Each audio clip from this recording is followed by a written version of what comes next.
हे जीव, तू इस संसार की सृष्टि में घर संभालता है, ऑफिस को संभालता है, देश को संभालता है, राजनीति को संभालता है, धन दौलत परिवार को संभालता है, गाड़ियों को संभालता है, घर के सामान को भी संभालता है। परंतु तेरे सामने एक चुनौती है, अपने आप को ये जो संसार का दुख है इसमें संभल कर जीना भी सीख। ऐसे तरीके से जियो ये संसार का दुख तुमको दुखी न कर सके। दुख तो आएगा, लेकिन दुख सबको अलग अलग दुखी करता है, सब बराबर दुखी नहीं होते। आपके घर में किसी की मृत्यु हो जाती है, आपके घर के 20 सदस्य बराबर दुखी नहीं होते, कम ज़्यादा दुख होता है। और जिसको ज्ञान है उसको बहुत कम दुख होता है, क्योंकि विचारक कहते हैं दुख सुख या संसार में सब काहू को हो, ज्ञानी काटे ज्ञान से मूर्ख काटे रोए। दुख सुख इस संसार में सबको होता है, लेकिन ज्ञानी ज्ञान से काटता है, मूर्ख रो रो कर काटता है। एक महात्मा ट्रेन में जा रहा था, टीटी ने उससे टिकट मांगा तो महात्मा ने अपना कमंडल दिखा दिया। टीटी ने कहा बाबा जी कमंडल नहीं टिकट दिखाइए। तो महात्मा ने कहा श्रीमान जी टिकट नहीं है, कमंडल देख लो। यानी अब जिंदगी में कमंडल ही बचा है और कुछ नहीं है। तो टीटी ने कहा तुम्हारे पास कुछ है ही नहीं। बोले हमारे पास सब कुछ था, अब कुछ नहीं, कमंडल है। तो टीटी जोश में बोला कि तुमको चालान कर दूंगा तो जेल में चले जाओ। तो महात्मा हंसने लगा, बोला मैंने जब से कमंडल पकड़ा है तब से 2 ही संकल्प है कि या तो रेल में रहूंगा और या फिर जेल में रहूंगा, बस चिंता ही नहीं। रेल में रहूंगा तो फ्री यात्रा करूंगा, जेल में रहूंगा तो फ्री भोजन भी करूंगा। तो टीटी हंसा और बोला कि तेरा चालान नहीं करूंगा, अन्यथा जेल में 100 रुपये खाना भी खाएगा रोज सरकार का। तो रेल में तो 1 दिन चलेगा, जेल में तो परमानेंट। बोले फिर तो टेंशन ही खत्म, वहीं भंडारा चलता रहेगा। लेकिन कुछ लोग ऐसे भी हैं जब टीटी आता है तो डर जाते हैं, बहुत घबरा जाते हैं, किसी कारणवश टिकट नहीं है। कितने लोग जब टीटी चालान करता है तो बहुत दुखी हो जाते हैं, रोने लग जाते हैं। अब ये है तो कष्ट, लेकिन अलग अलग समझ से उस दुख को कोई सुख मान रहा है और कोई दुख को दुख मान रहा है। ये संसार मान्यताओं पर डिपेंड है, कौन कहाँ कहाँ सुख मानता है। सुख मानंदी से जुड़ा हुआ है। आपका जो भी सुख और आनंद है वो आपका माना हुआ आनंद है। किसी को बीड़ी में सुख लगता है और किसी को बीड़ी के धुआं से ही दुख लगता है। अब बीड़ी में अगर सुख होता तो सबको सुख लगना चाहिए, और यदि बीड़ी में दुख होता बीड़ी पीने वाले को भी दुख लगना चाहिए। वो लपक के क्यों पीता है, उसको सुख लग रहा है। कहाँ कहाँ तुम सुख मान लेते हो। कभी कभी मनुष्य गांजा पीने में सुख मानता है, ताश खेलने में सुख मानता है, बैठा रहता है ताश खेलता रहता है, 3-3 घंटे ताश खेलते हैं लोग। कोई फिल्म देखने में सुख मानता है, और कोई पान तमाकू पुड़िया गुटखा खाने में सुख मानता है। कोई ऐसा भी है जो 12-12 घंटे सोने में सुख मानता है। एक कर्मचारी मेरे यहाँ आया और बोला, मैंने कहा तुम कितना सोओगे? बोले जितना टाइम मिल जाएगा उतना पूरा सो लेंगे। तो मैं समझ गया कि ये है पूरा कामचोर, क्यों जितना टाइम मिल जाएगा उतना पूरा सो लेंगे। सोने में सुख माना है लोगों।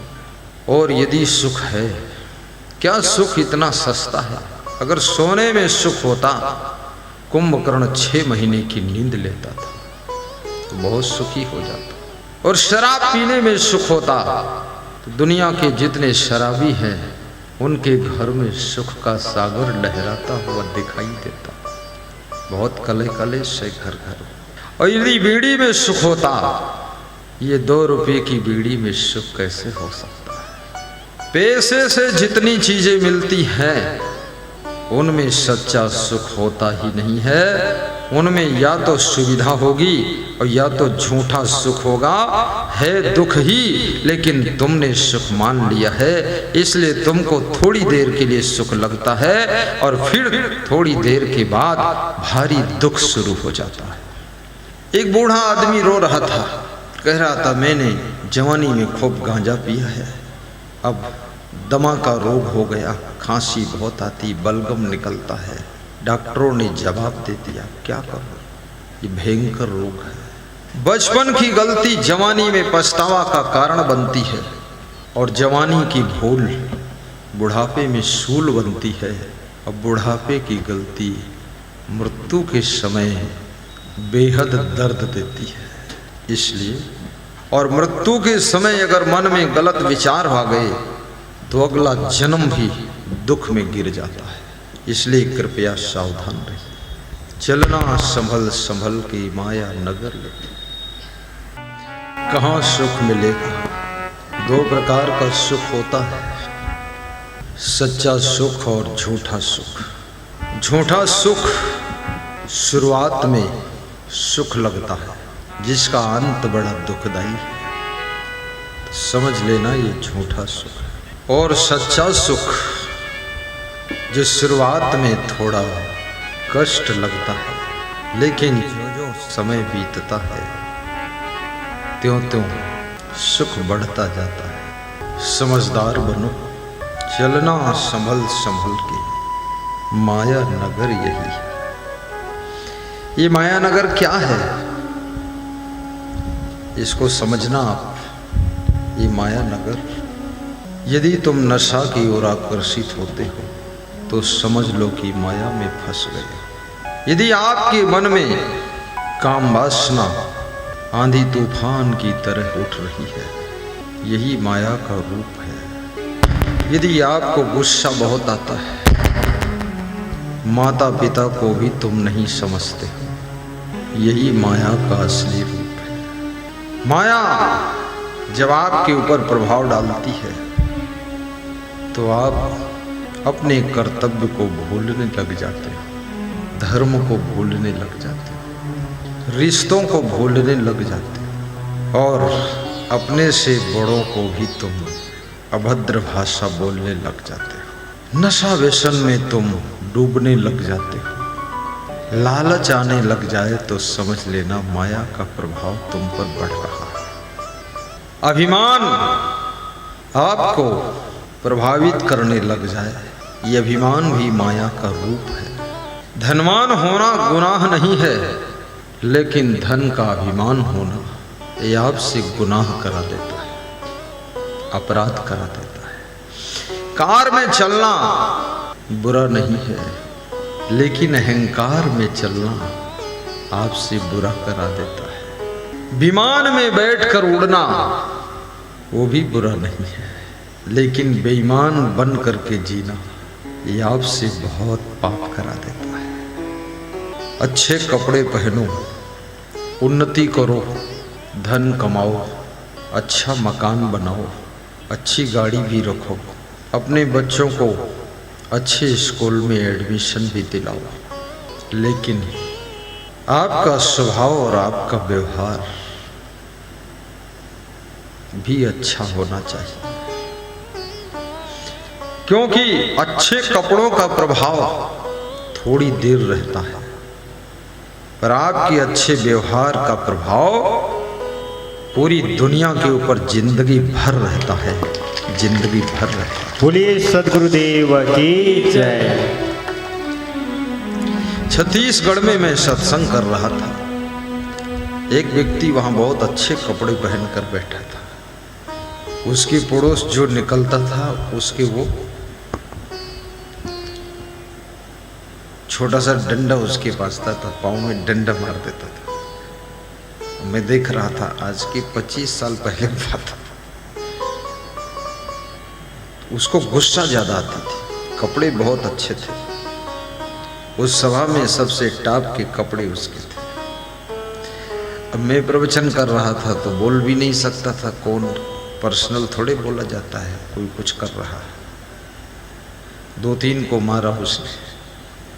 प्रवचन समाप्त हुआ, उससे मैंने पूछा कि आपको देखकर मैं समझता था कि बहुत शालीन व्यक्ति कोई है, लेकिन आप तो बड़े उदंड दिखे हमें। छोटा सा डंडा मार देते थे पाँव में लोगों के। तो उसने कहा मैं इसलिए मार देता था कि ये तो मैं आपकी वजह से यहाँ बैठा हूँ, नहीं ये दुष्टों के साथ हम बैठते नहीं। हमने कहा ये सब दुष्ट है। बोले दुष्ट क्या, इनको बैठने की भी अकल नहीं है। कोई मेरे आगे निकल रहा, मेरे टांगम टांग लड़ा देता है, कोई पीछे से कुछ रगड़ देता है। तो अब मेरे गुस्सा आ गई है। तो हमने कहा गुस्सा ठंडा करने के लिए ही प्रवचन है। बोले प्रवचन है इसीलिए कंट्रोल है, नहीं तो ज्यादा मारते हैं। कितने लोग प्रवचन के प्रभाव से बहुत कंट्रोल हो गए, बहुत ज्यादा कंट्रोल। अन्यथा उनकी गुस्सा भी बेकंट्रोल है। कितनी स्त्रियां अपने घर में अपने पति को ही मार देती है, और पति इतना बहादुर है, महान है, मार खाता है और कभी को किसी को बताता नहीं है कि घर क्या हो रहा है। मार खाता है, लोग पूछते हैं ठीक है सब, बोले माल खाता, माल।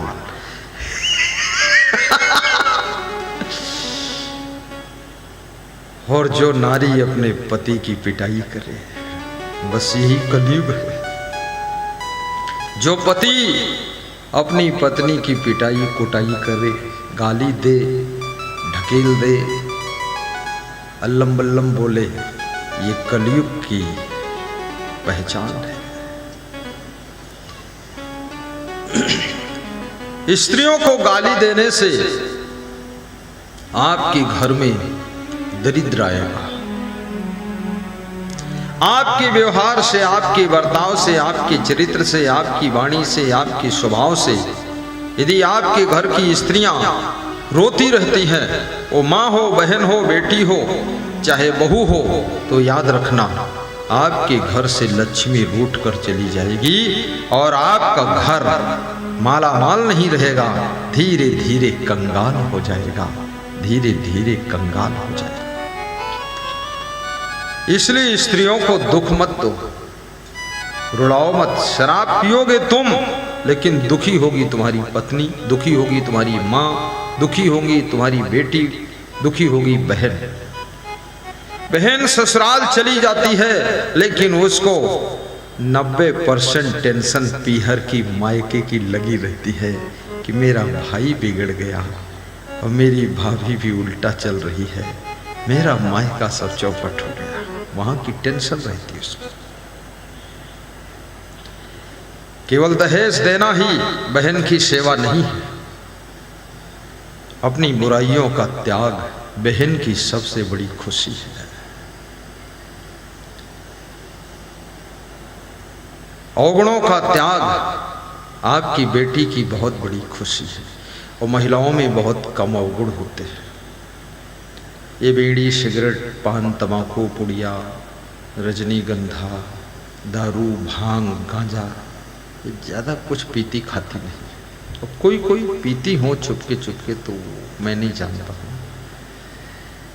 खेतों में काम करने वाली स्त्रियां तो खैर बीड़ी पी लेती हैं, वो नशे में रहती है, नशे में काम करती है, होश में काम नहीं करती। कितनी लेडीज़ों को मैंने स्टेशन पर भी देखा बीड़ी पीते हुए, बड़ी बेशर्म है। उधर ट्रेन के इंजन का धुआं निकल रहा है और इधर भी छोटा इंजन स्टार्ट है। कितनी बेशर्मी है, शोभा नहीं देता है। नारी नारायणी का रूप होती है। पुरुषों को भी नशा व्यसन करना शोभा नहीं देता है। नशा मुक्त हो जाओ, शाकाहारी बन जाओ।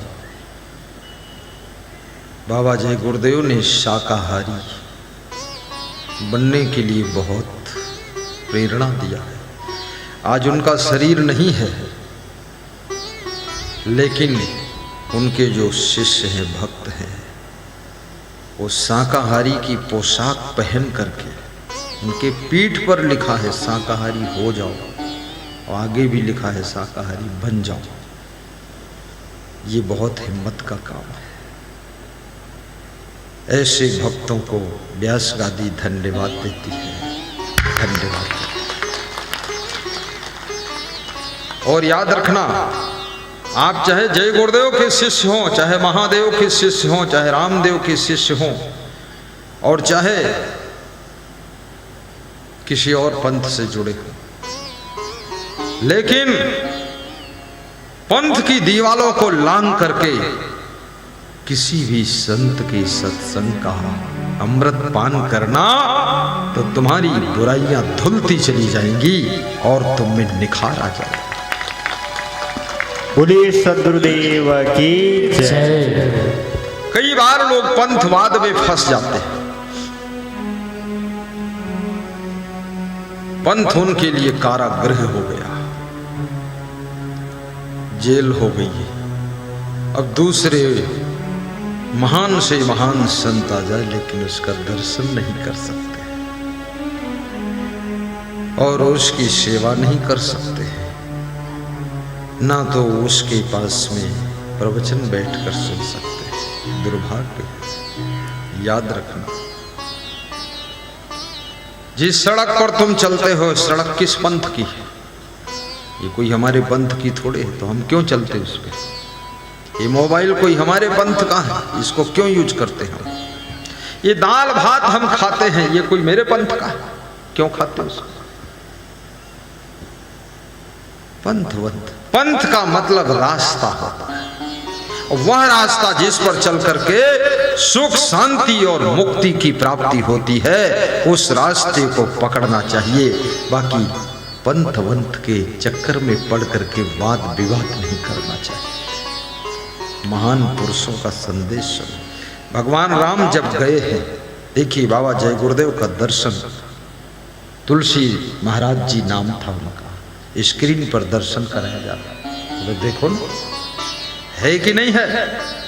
अब मेरे गुरु का दर्शन करो, मेरे गुरु की छवि उनकी छवि मैच कर रही है। अब मेरे गुरु का भी दिखा दो जरा, दिखला दो झलक, मान जाओ लाला। ये देखो, ये मेरा गुरु है, ये मेरा गुरु है। देखा नहीं? वो आड़ में है, थोड़ा सा मोड़ा होता है स्क्रीन, हल्का इस साइड ऐसे, थोड़ा सबको दिख नहीं रहा। नहीं दिख रहा है, ये आपका सौभाग्य है। फिर कभी देख लेना, तुम्हारे मोबाइल में दिखेगा, सब रिकॉर्डिंग हो रहा है, आ रहा है। दिखला के झलक तुम छुप ही गए,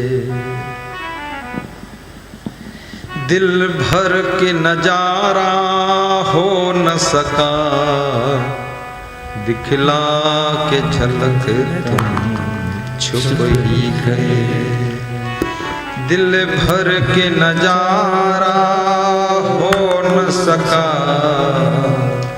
दिल भर के नजारा हो न सका, तुम तो किनारा पा ही गए, पर मेरा किनारा हो न सका, तुम तो किनारा पा ही गए, पर मेरा किनारा हो न सका, दिखला के झलक तुम छुप ही गए, दिल भर के नजारा हो न सका। बैठिए, दिखला के बहुत अच्छा झलक तुम आनंद आ जाएगा। सुन लो वाणी, सुखी हो जाए परिवार। लगभग पूरे विश्व में विभिन्न मत पंथों से जुड़े हुए, विभिन्न गुरु संतों से जुड़े हुए करोड़ों लोग मेरे प्रवचन का लाभ ले रहे हैं पूरे विश्व में। क्योंकि याद रखना, सोना चाहे जिस खदान से निकला हो, और सोना तो सोना है, सोना की चमक वही है, और सोना कहीं मिल जाए फट से इसे ले लेना चाहिए। आपका सौभाग्य है। धन्य है कन्नौज, धन्य है उत्तर प्रदेश, और धन्य है ये प्रवीण इंजीनियर आईटी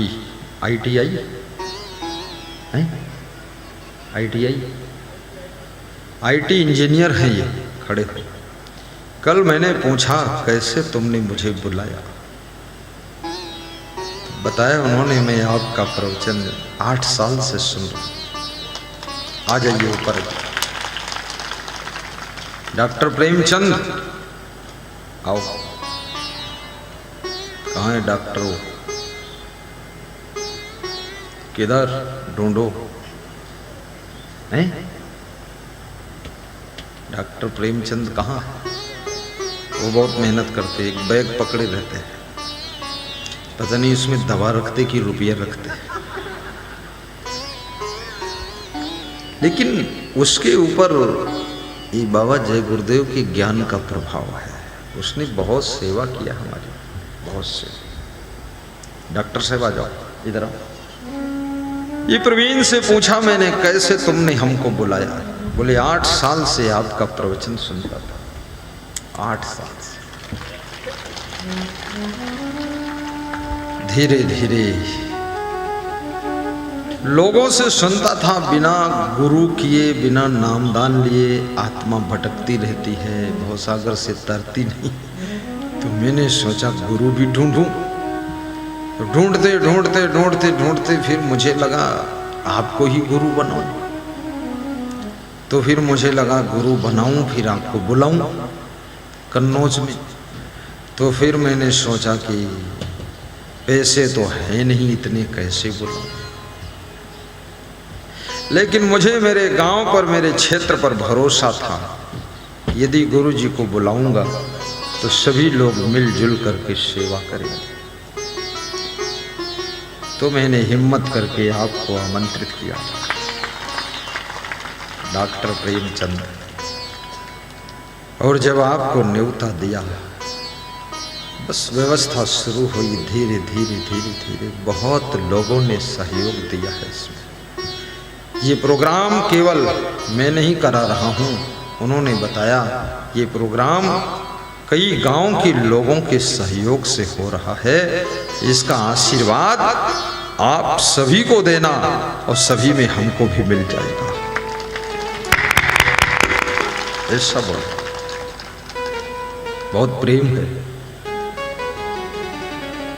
कल उनको आंसू आ गए बताते बताते कि बड़ा संघर्ष किया हूँ, बड़ी गरीबी झेला हूँ, आईटी इंजीनियर बन गया हूँ, लेकिन बड़ा संकट रहा गुरुदेव।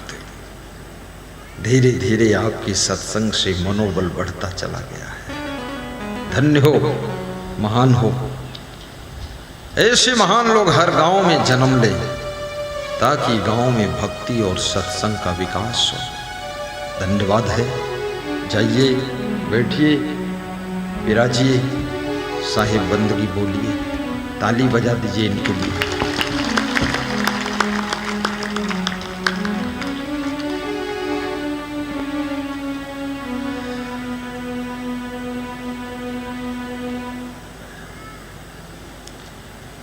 तो मैं आपको सुना रहा था,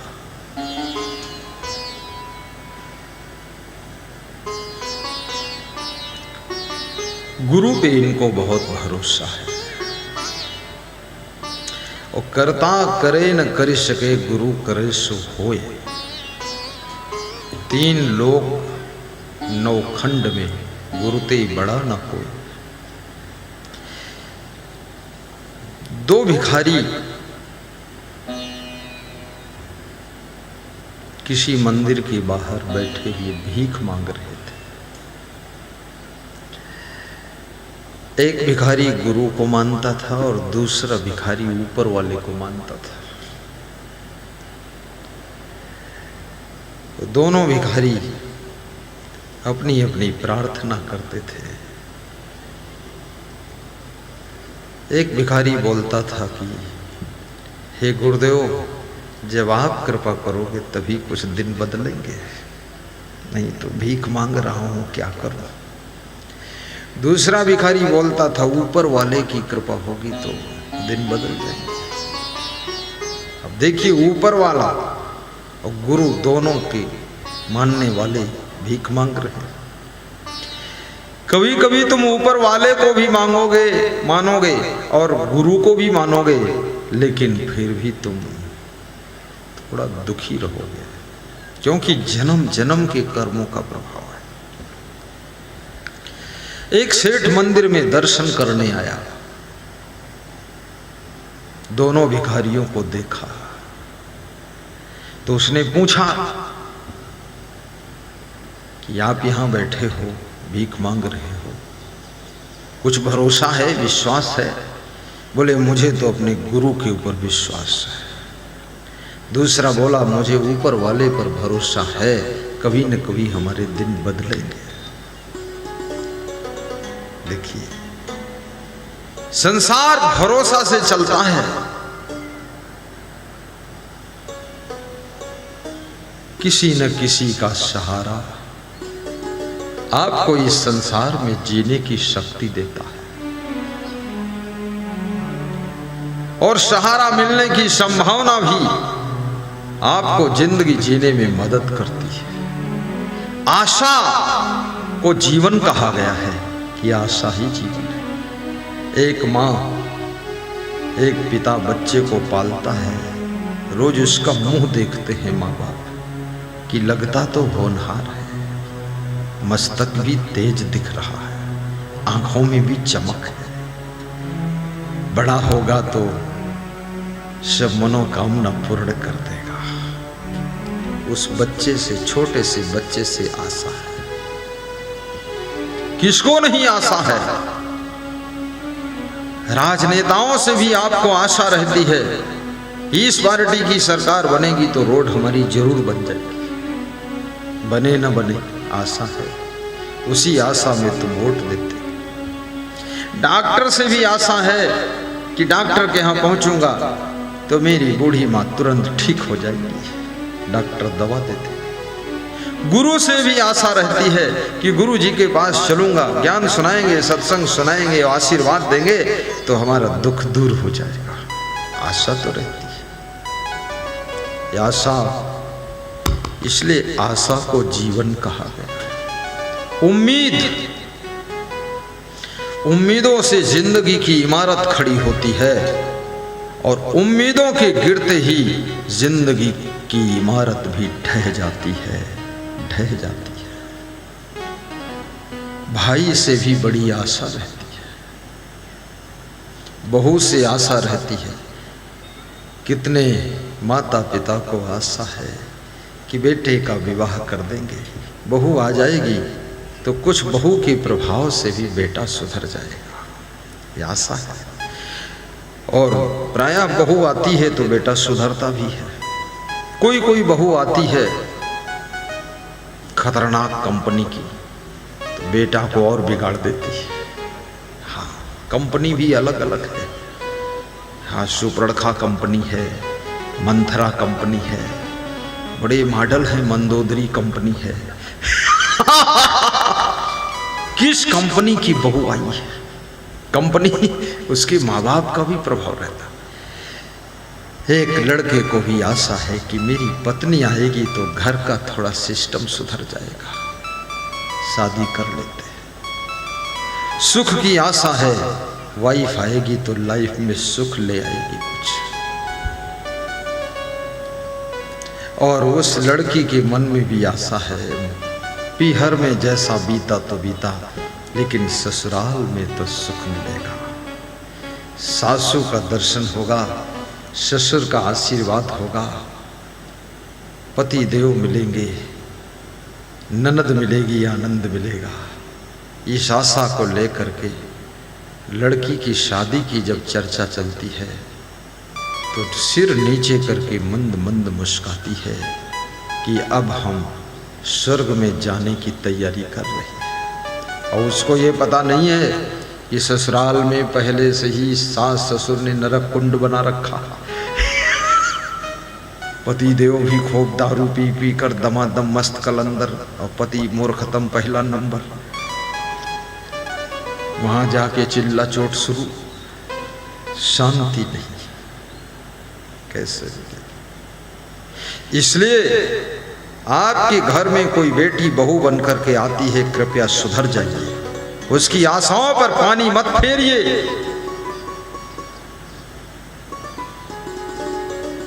जो बेटी आपकी पत्नी बनी है,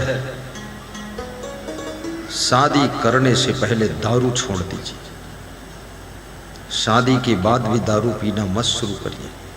बीड़ी, सिगरेट, गांजा, चरस, तंबाकू, फिजूल खर्ची, ताश खेलना, जुआ खेलना, बकवास करना, इधर उधर घूमना, फोकट में आलसी बनकर पड़े रहना, मक्कारी काम चोरी करते रहना, पूरे घर को बर्बाद करना, आपकी जो वाइफ आई है नई नई, उसकी आशाओं पर पानी फिर जाएगा, दुखी हो जाएगी।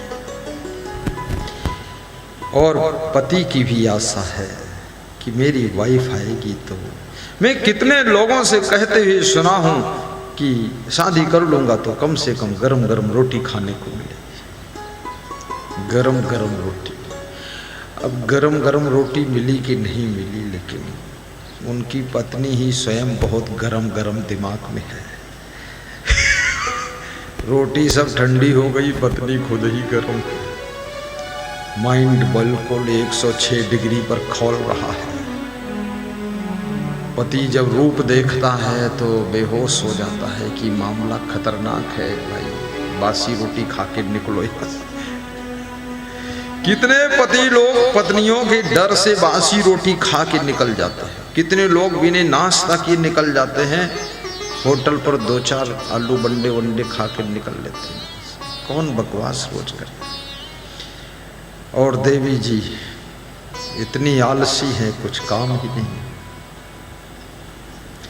आलस भी आपसे जुड़े हुए लोगों की आशाओं के ऊपर पानी फेर देता है। आपका अहंकार, आपका क्रोध, आपकी गंदी आदतें, नशा व्यसन की आदतें आपसे जुड़े हुए सभी लोगों की आशाओं के महल को ध्वस्त कर देती हैं। इसलिए कृपया गंदी आदतों को छोड़िए, अपने माँ बाप की कोमल आशाओं को भी पूरा करिए और अपने वाइफ की भी आशा को पूरा करिए। बोलिए सद्गुरुदेव की जय। गुरु को ही अपने शिष्यों से आशा होती है।